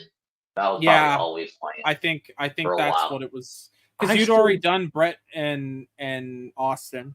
You'd already done that for a year. And they were setting up Austin as the next biggest, I guess, babyface. Something. I mean, you can fantasy book this everything you want about the whole Montreal screw job. I mean, trust me, it can be debated until the end of time. But I still don't understand why Taker didn't get the belt. Because if he was working with Shawn anyways, at Bad Blood, and they were setting up with that whole thing at SummerSlam, why did you not? And Royal Rumble. You could have had fuck, you could have taken the belt off of Brett earlier. Yeah. At Bad Blood, you could have had Kane come in, make him lose the belt. Then with Shawn, you do whatever you want. Maybe even have Brett and Shawn wrestle for the belt, but Brett doesn't win it. Yeah. Yeah. There's so many things they could have done that they just put blinders on and allowed. But I mean, what happened? But I totally get where Brett was coming from. He wasn't going to put Shawn over because Shawn clearly told him not even 2 months beforehand, I'm willing to do business with you. And Shawn clearly told him and said, well, I appreciate that, but know that I will not do the same for you. But the whole thing was about respect for Brett. So I understand that what Brett was coming from. Michaels was Coke Michaels at that point. So it was. But the problem was, so I brought up a list of people not in the WWE Hall of Fame. Okay. All right. Actually, I believe Jeff Jarrett is in, so I don't. This might be an older list. Yeah, Jarrett went in 2017. Yeah, it also has China on there and Demolition, they just sued the company. They're not getting in. Yeah, I don't think. No. I mean, who could go in? Regal could go in. Yeah, Regal. Yeah. Yeah. I would hate that. The picture they used for Lex Luger is his fucking mugshot. Oh, God. Come on. Come on. Why did they do him like that? Why did they have to do him like that? Wow. The picture they used for New Jack is him in the court case for mass transit. New Jack ain't going in. New Jack's definitely is not going in. Holy fuck, he is not. Tommy Dreamer. You can get some ECW guys in there that are not in yet. Probably like one of the Dudleys or Paul Heyman. Dances with Dudley is in the WWE Hall of Fame now, boys. Oh, dude, Paul Heyman would be interesting, especially if you know the story. He's in Tommy Dreamer, Paul Heyman. Paul just went in this. No, I don't think Paul can induct Tommy Dreamer. Oh God, yeah, I wouldn't turn my fucking know the back. Story. Yeah, so for those of you that don't know the story, so when ECW went under, Paul Heyman left, went to WWE. Tommy Dreamer had invested money in the company, and his family. They kept stringing him along about coming into the company. They said, "Oh, a couple more months," and he decided that he was going to take a let's just say a water pistol and squirt Paul Heyman live on commentary, hit his pose, and then shoot some of the lemon juice in his water gun in his own mouth, and they would be dead in Minecraft. Yeah. And this is at WrestleMania. It would have been live on TV. Yeah. Yep. Yeah. But yeah. Yeah, I think Luger can go in. I thought he should have gone a long time ago. I guess they don't want to bring him in because he's in a wheelchair. Maybe that's one of the part. I don't know. Who's that? Luger. Luger's in a wheelchair. Lex Luger. Oh, I hope they they go back to the normal thing they did for the stage. But you know what? In honor of us remembering that our Rob Van Dam is in the WWE Hall of Fame. I want to share with you the greatest song you'll ever hear in your life, besides "Ohio Orgasm" by Big Daddy Mark. Oh my God! The whole fucking show.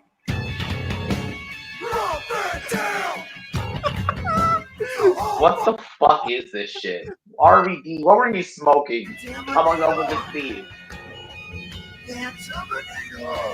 This is like the worst. This is the worst. This is Pantera if it was done by autistic retard.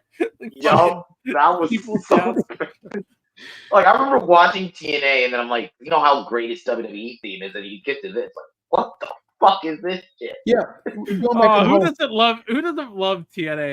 Freaks. Going back to the Hall of Fame for just I got this one freak that I'm trying to get rid of from Jersey, though. She's out to here. Nah. What about that one you got? It's your boy again? Yeah. Retired. Okay, listen, what are we going to do? What are we going to do? I got freaks 9 days out of the week. I can give him... I was only 7 days in a week. Man, you ain't big pop. I'm the big bad booty daddy. It's nonstop. Now listen, English. Do you guys remember when Hulk Hogan and Sting got abducted by Aces and Eights? Yes, I do. Yes, I do. And you remember when? We have to do like, maybe it's a once a month series, but we go back and review old TNA. Old TNA during the Aces and Eights era is so fucking bad, but it's so good. It's a level of bad that you know that means though we would be watching Claire Lynch too, because that was at the same time. Yeah. Yes. Oh fuck. Yep. And was that how close was that to the main event Mafia? I feel like that was a little while afterwards, but wait, a little bit after. 2 years. Is this 2012? If we could start at the main event Mafia and then go to the end of Aces and Eights. Oh God. Oh, you're talking about the original main event Mafia. That was in 2008. Yeah, 2008. Yeah, until like I mean that was like so then there was that rebrand with Sting and Kurt. So you're talking about the one with Magnus, Samoa Joe, Kurt Angle, Rampage, Jackson era. Yeah, that was all of it. That was 2013. Yeah, bad one. That was when like because Aces and Eights were exposed at that point. Everybody like I think Bully Ray was full on the leader at that point. Yeah. And he got in trouble. Bully Ray did because he used the F slur when they were in Chicago. He called a fan the F slur and got a big deep shit for that one. Yeah, that's pretty funny. But I mean, that's Bully Ray though. Heat Wave too, and we fucking did no one mind. He's done that a lot. You watch some of his old ECW clips where he's shit talking the crowd. Now it's just an episode of Gronking, basically. Pretty much. Yeah. But here's my question before we move on. Going back to another Hall of Fame thing for a minute. Do you guys feel he's already in the TNA Hall of Fame, which, okay, cool. But do you guys think that Raven had a Hall of Fame career? Are we talking about just his WWE stuff? Just in general. Yeah, I mean, they own ECW. They own ECW. Yeah. He's Hall of Famer. Yeah. And WC, he's Hall of Famer. I mean, he was in WWE before he was Scotty Flamingo. He was. I liked him in WWE. That's how they should induct him as Scotty Flamingo. Oh my God! Aldo Montoya's going in, baby. He was actually pretty good at that commentary. He was actually pretty good. Him and Gorilla had a good they did pretty well together. But I thought he had a good WWE career too. If you think about it, I think he was hardcore champion, right? Yeah. Yeah. Like his WWE career wasn't great, but we got one more. ECW's was. I think we got two more stories and we're done. Okay. So this is SmackDown going to 3 hours. Now, I mean, we kind of talked about this already, right? Okay, so if you guys don't want to cover it, well, I'll skip it. I'll cancel right now. I mean, we can kind of cover it really quickly because we did talk about this earlier. Okay. Yeah, I forgot about that. Rumor is SmackDown's going to be given an extra hour on the USA Network because it's moving there. It's replacing Raw. I'm not a fan of this. I don't think any of us are a fan of this going. No. This show shouldn't be 3 hours. It's better than Raw being 3 hours just for the fact of when it's on. 3 hours on a Monday night is really fucking long. 3 hours on a Friday night, when most people are off on weekends, they can justify watching a 3-hour show more.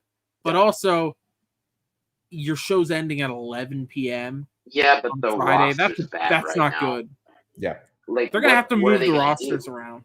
They're gonna have to move them around. Yeah, there has to be a Unless draft. they'll do a because draft. The bloodline can't carry Smack and Well, bloodline Cody. I guess You know what they'll do? They'll do some like free agency bullshit. That's what they'll call it, and they'll just move people around. And yeah, like the only way I can think this might work is if they bring Brock back and make him part of SmackDown. but how long is he going to be there though? Because this is going to go into next year. Brock's not going to be there forever.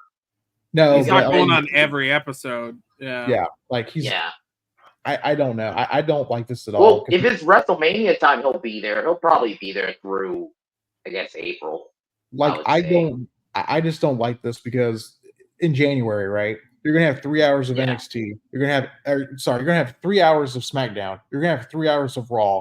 Then you're gonna have 2 hours of NXT on CW. Mm-hmm. So right there, what is that? That's 8 hours of WWE television on a week, right? Yeah. So I think it's too much. There's a certain thing. I love wrestling, right? But there's too much of everything. Like when I go watch a movie, it's like 3 hours long. It's like that's kind of too long for me. Like you know what I mean? 2 hour mark. I'm going to the theater. Going to the theater, especially, yeah. Yeah. So I mean, it's like Jack of all casuals saying right here. If they move the time spot and go to the 7 o'clock to 10. Maybe, but I think prime time is where they pretty much make their most money at 8 o'clock. Yep. Yeah, that 5 through, I guess 8 5 type. Yeah, that's that prime time spot. So I don't know. I don't know how this is going to work. I'm not a fan of both shows going back to 3 hours. And then, I'm not cool with it at all. Side rant for me: the women's division on SmackDown is terrible. So how is that going to carry for 3 fucking hours? What, 3 hours of Nia and Tiffany Stratton and Naomi fighting? The whole rumor I've heard is that the Netflix wants Roman on Netflix. They want him on Raw. Oh, they want him on Raw. They're paying a lot of money for it, so Bloodline stuff's gonna move to Raw. So here's my question. You think they're all getting? You think they all get drafted? Not just Roman. You think they all get drafted to Raw? No, they have to. I mean, they kind of need to keep that storyline going, right? That's the problem. Yeah. I don't think they will. I think they're going to dissolve the brand split, and they're going to go back to being just one thing they were back in when they were on. Like they did back in 2011. That was it I'm Raw not Super totally, Show when SmackDown guys could go on Raw and Raw guys can go on SmackDown. I'm not totally against them getting rid of the brand split. I'm not totally against it, but you have to give us a fucking reason to watch both shows. Then we need stories to be fucking pop, dude. It has to be like. Attitude Era. There's always stories going on. People are doing all like you even have with to the give like a reason lower to watch. card division, tag divisions for both shows. Well, then if they're gonna have to go back one show, do they still have 2 tag titles then? No. If I'm booking, or 2 world titles even. Yeah, or if probably I'm 2 world, the Intercontinental, the US. Maybe they'll keep the US and the Intercontinental. Yeah, they'll probably keep those. If I'm booking, I'm doing with the way what the tag titles split. I'm going to have one tag straps. The women's tag titles, I really don't care. So I mean, if they want to keep that division, okay. But the women's, I just won't pay. There needs to be one women's champion. There needs to be one world champion, and I think that the world title is a great championship, right? It's a great looking belt, but I think the WWE championship has more prestige. So that would be my championship. So if you're the champion, you get to go on both brands. But if you are a tag team champion, you do the same thing, and the women's champion, you go to both brands because there's just the brand split's not been as good as it was back in like the early 2000s and 2005. Yeah, they're just not. There's 2005, 2006, even 2007. Yeah, this brand split was it pretty felt good. it felt around like it felt different. But anyway, Yeah, this is going to cause a lot of problems for booking for them. So Yeah. we'll see how that turns out. But Yeah, I'm not a fan of this. Before I bring it up, do you guys want to cover what Bischoff said about the whole FS1 deal, and then we got the Lucha Bros story, or do you guys want to skip right to the Lucha Bros? Let's really quickly cover Lucha Bros, because I don't think Lucha Bros is a huge story, but we'll cover that. Okay. And we'll cover Bischoff last, I guess. Okay. So it's I think it's full screen, I think, right? yeah, it's full screen. I see it. Yeah. Okay. The Lucha Bros are still under contract to AEW, so there is no way they could have legally signed with the WWE yet. While they have not been at AEW as of late, they have been in communication with the promotion and are available to wrestle if needed. There is an exception that when their deals expire, they are WWE bound via the Pro Wrestling Insider Mike Johnson, I assume. So there was rumors going around yesterday saying they signed. I think from what I heard, Pentagon's deal is done. It's Ray's deal that's not finished. So he's waiting for his brother's deal to be done so they can make their debut. So I think that's what they were referring to. I think I'm kind of 50-50 about this signing, honestly, because Phoenix has been more injured than he's wrestled in AEW. And I mean, just like this time last year, he was dropping people on their heads. He dropped John Moxley not once but twice at Grand Slam. So, and he just a lot of flippy shit. So I don't know if like his style is really gonna mesh well in WWE. Like he's gonna wrestle somewhat Lucha, but not. I think in AEW. What I think is going to happen is I think the amount of injuries from AEW. I think it's more of the style they're working in AEW. I think it's a dangerous spot style. Yeah, it's not safe. Strong. It's that jump, that spot style mixed with that. It's Lucha Libre. It's like Lucha Libre strong style. So you take like two high risk styles, put them together, and people are getting injured. So when he goes to WWE, they're gonna have to, like when they both do, their style is going to have to change, right? Yeah. They're not going to be working. They're going to be more working like how Rey Mysterio does, right? Right. Yeah. They're probably going to work with Mysterio a little bit before they come in. I think they'll be fine. I don't think we're getting like him to be the male Nia Jax. I don't think he's going to be dropping people on their heads. You know, accidents do happen. I mean, Shinsuke is a pretty safe worker, I would say. Yeah. And he dropped Cena on his fucking neck. Yeah. And that was a scare, like right on SmackDown. Owen Hart. We love Owen Hart. Owen Hart with so those things do happen. I think now, not to say that fucking Ray is as fucking good a worker as them. I mean, he's not an Owen Hart. He's not a fucking, but he will, what do you call it? He will adapt. He'll probably, he'll adapt. And to the I think WWE style. Yeah. My worry is they're going to loop them in with the LWO, which is what last time. I hope not. We're going to get LWO. I would say put them with Legado del Fantasma, have them replace Humberto and the other guy. Yeah. Yeah. Because my reasoning is because I don't think neither one can speak English. If I'm not mistaken, I think they can say a couple words, but I think they're going to have someone to speak for them. So I think Escobar is that guy for them to speak. That's what I'm. Because let's be real, Ray's not the best talker. He never was the best. Ray's a better worker. So, Ray's a better wrestler than he is a speaker. LWO doesn't have that talker. Let's be real, dude. They have that character who's like a great talker. If they let Selena talk, she can talk. But the whole LWO thing has been it's just been there. I think it's a waste. I think it's very I'm not a fan of how everyone needs a faction. I'm in the belief. Yeah, the faction's becoming tired out for me. Yeah, like or there at should least be like give us like wild faction wars like we did in 97. Yeah. Yeah, 97. Yeah, that's how you do it. Yeah. Yeah. Well, give us Race Wars. That's what I want. I want Race Wars back. Yeah, basically. Well, we had that with the Essentially. fucking neo-Nazis and DOA. The two fucking twins who got like Nazi tattoos when they were. Yeah, we have the DOA. You had the Los Boricuas. The Nation. Los Boricuas. We had the skinheads though. You guys forget we had the skinheads in AEW. They're the Blackpool Combat Club. With Dean Ambrose. I'm gonna keep calling him Dean Ambrose, not John Moxley.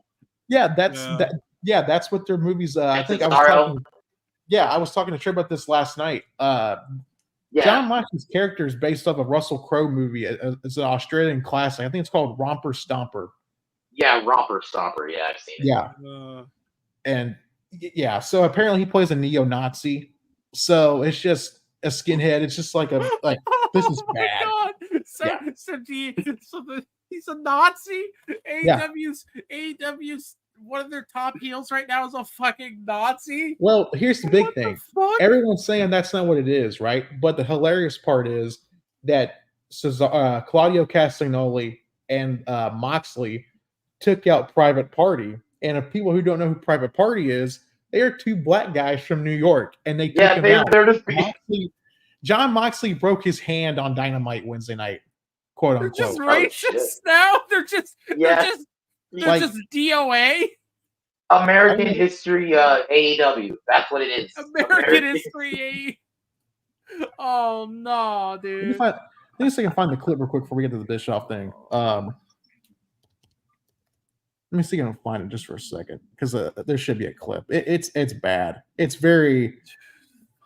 not in good taste. I don't think. I'm not the kind of guy like, racism like every 5 seconds, but it's no. Do we really need a racism angle? It's memeable. It's memeable. That's all it is for me. It's just memeable.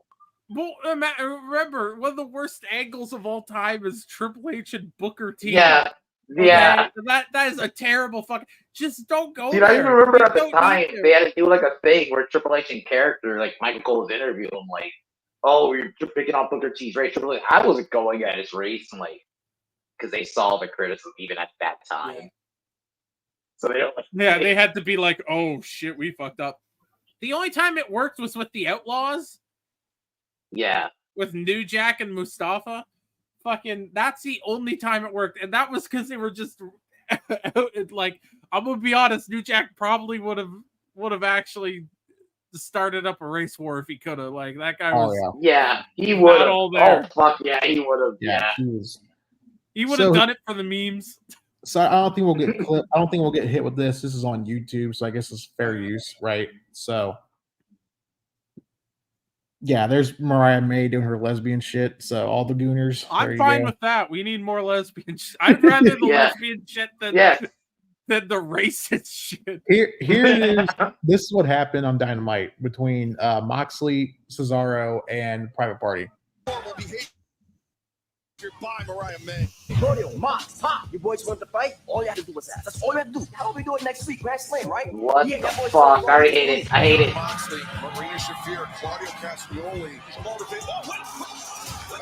He's just no-selling them? What the fuck? Come on. That's Commander. The drop kick. There you go. He's got a hammer. You've been here since the beginning, Private Party, and you guys are in the exact same spot you were 5 years ago. Why is that? I'm going to give you an obstacle to overcome. No!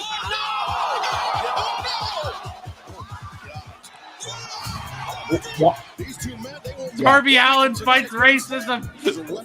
Yeah, Darby Allin's an ally, guys. He's an ally. World champion.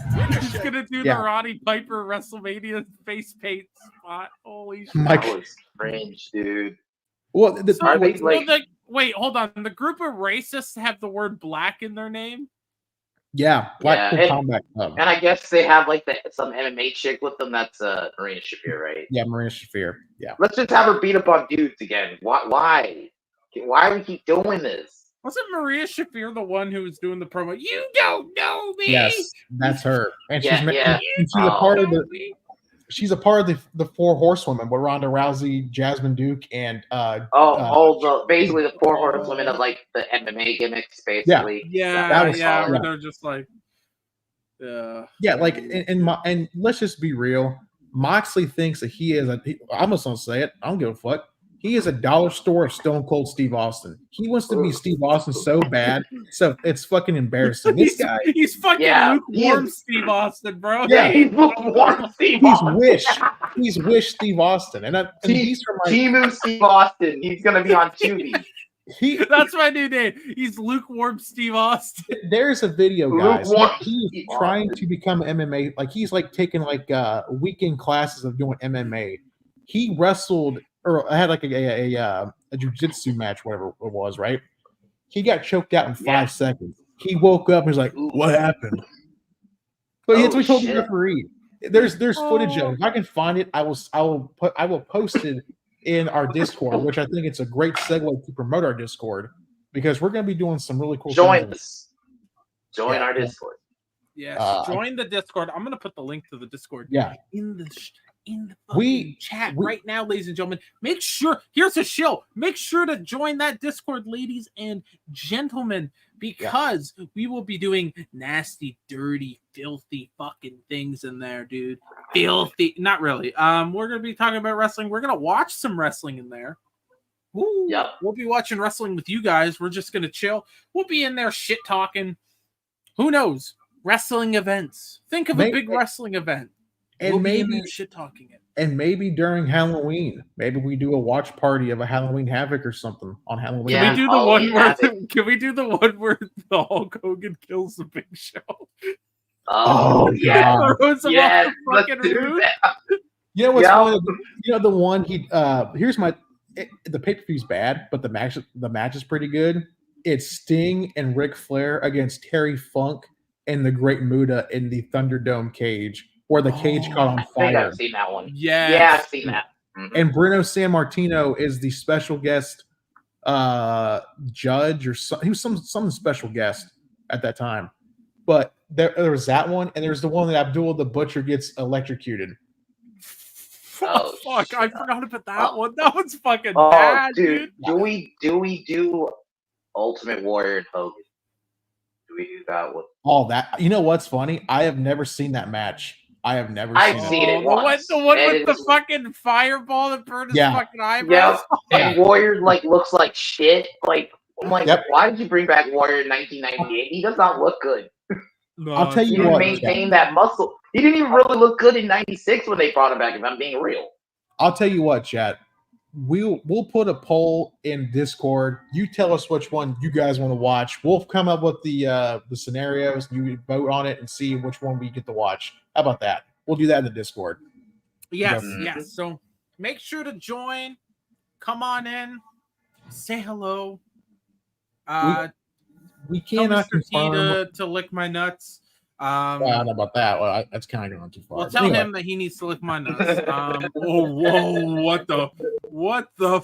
Okay. Oh, hold up. We have. Is this Tony Khan? Let's Toxic Mail is in the server, ladies and gentlemen. Yes. And he posted this. I think this is how we go out. I think this is how we go out. What in the hell is that? What in the actual fuck? Is that Tony Khan? That's someone doing Will Ospreay's pose. What in the actual? Wait, that is Will Ospreay. Fucking is that Will Ospreay? Ospreay. Oh my god. Oh my fucking. Oh my fucking god. Are you shit. Are you? What? Whoa. That is some real homosexual shit. Bro, what the fuck, bro? That is so fucked. Wow. All right. Holy fuck. We've been going for 2 hours. Do we wanna head out? Yeah, it's time to go home. You know what? I wish we would have downloaded Mark singing Country Road. He did a song Country Road. We should have used that for our outro. Yeah, we should have. But anyway, that's a different story for a different time. Let's get ready to go home. Mr. T, tell us what you got coming up. I ain't got nothing coming up, but I will promote something. If you guys want to go over and follow my friend Tugs. She is trying to get to 1,000 subs on YouTube, and right now she is doing a bimbo stream as we speak. So if you want to follow her and give her a follow on YouTube and all that good stuff, I am going to drop her link in the chat as we speak right about now. So there it is. Soul Brothers. Check it out now. There's the link. And if you want, follow us on the Twitter at Yes. Pod. Well, what is our handle? Shit. You're the one who fucking runs the Twitter. I know. I forget. I don't even know the login for the Twitter, brother. What? I don't know it either, brother. It is at pindown123. Yes, that's it. Thank you. I get totally it because they count we, and then we keep it real retarded. Okay, yep. Keep it real. Okay? Mr. Trey Grifter Courtney. After you take that massive bong hit. That's a tiny bong hit. That was nothing big. Tell us a little bit about maybe your channel, for example. Maybe I should. I know you're on your phone, so I'll grab the link for your channel right now. But tell us what's on your channel. So tonight, I just uploaded a video yesterday about reviewing a movie called Stone Cold that my friend recommended me. Tonight, I'm gonna be roasting Screen Rant. And then I'm going to review that Drew McIntyre movie that he's in, The Killer's Game, tomorrow. Wait, what part of hating on Screen Rant are you on now? 21. Well, this is going to be 21. I just did 20. Holy fucking shit. Basically, I did a whole I had a full season, essentially, of TV. Almost. You're gonna do like a supercut of hating on Screen Rant, a fucking 5-hour fucking. Basically, the next set is gonna be season 2, essentially. Oh, we gotta get you some sick intros for it. Yeah, I believe Trey's Screen Rant is gay. I think it's up to like part 25, I believe. No, 21. It's a legend. It is a fucking. It's a double digits. Legendary series on the internet, in my opinion. It's one of my favorites.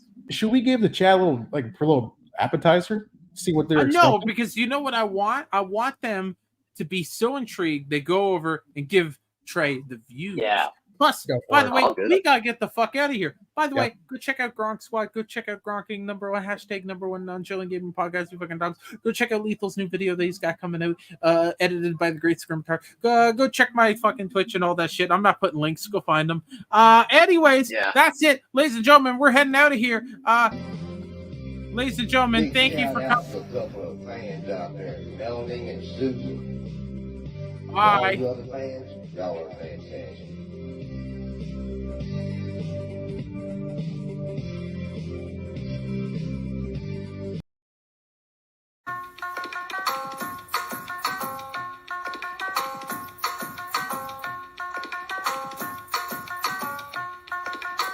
Listen me put it down. I'm the hottest round. I tell your mother up. Y'all can't stop me now. Listen to me now. I'm lasting 20 rounds. And if you want me, nigga, then come and get me now. Is you with me now? The biggie bounce. I know you dig the way I switch my style. Hello, people sing around. How people get around. Now people jump around. Go get your freak on. Go get your freak on. Go get your freak on. Go get your freak on. Go get your freak on. Go get your freak on. Go get your freak on. Go get your freak on. Go get your freak on. Go get your freak on. Go get your freak on. Go get your freak on.